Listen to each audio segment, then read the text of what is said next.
शहर से दूर घने जंगलों के बीच एक पुरानी हवेली थी, जिसके बारे में कई डरावनी कहानियां मशहूर थीं। लोग कहते थे कि जो भी वहां गया वो कभी वापस नहीं आया। लेकिन आरव को इन बातों पर यकीन नहीं था। वह एक लेखक था और अपने अगले उपन्यास के लिए एक अनोखी कहानी की तलाश में था। जब उसे इस हवेली के बारे में पता चला तो उसने तय किया कि वह खुद वहां जाकर सच्चाई का पता लगाएगा।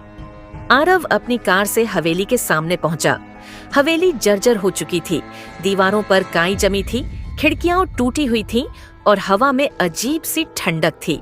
दरवाजा पुराने लोहे का था और हल्के से धक्का देते ही चीख की भयानक आवाज के साथ खुल गया।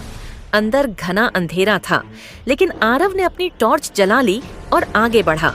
कमरे धूल से भरे हुए थे, फर्नीचर टूटा फूटा पड़ा था, लेकिन सबसे अजीब बात यह थी कि हवेली में सब कुछ ऐसा लग रहा था जैसे यहाँ कोई रहता हो। मेज पर रखी मोमबत्ती आधी जली हुई थी, कुर्सियां व्यवस्थित थीं और दीवारों पर धुंधले चित्र टंगे थे। जैसे ही वह ड्राइंग रूम में पहुंचा, उसे लगा कि कोई पीछे से उसका नाम पुकार रहा है। आरव! उसका दिल जोर से धड़कने लगा। उसने पीछे मुड़कर देखा, लेकिन वहां कोई नहीं था। शायद मेरा भ्रम होगा, उसने खुद को समझाया और आगे बढ़ा। फिर अचानक सीढ़ियों से किसी के चलने की आहट सुनाई दी, धीमी मगर भारी कदमों की आवाज। आरव ने टॉर्च ऊपर की ओर घुमाई, लेकिन ऊपर कुछ भी नहीं दिखा। अचानक हवेली की सभी खिड़कियां एक साथ धड़ाम से बंद हो गईं। आरव हड़बड़ा गया, लेकिन हिम्मत जुटाकर ऊपर जाने लगा। ऊपर के कमरे में एक पुराना आईना रखा था, जो धूल से ढका था। जैसे ही आरव ने उस पर हाथ फेरा, एक परछाई उभरी। वह पीछे हटा, लेकिन परछाई हिली नहीं। आईने में एक महिला की झलक थी, सफेद साड़ी में, बिखरे बाल, पीली सड़ी हुई त्वचा और गहरी काली आंखें। और फिर उसने मुस्कुराना शुरू किया, एक ऐसी मुस्कान जो किसी भी इंसान की नहीं हो सकती थी।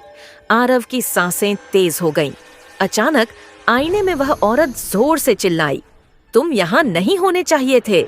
आईना खुद ब खुद फर्श पर गिरकर टूट गया और एक भयानक चीख हवेली में गूंज उठी।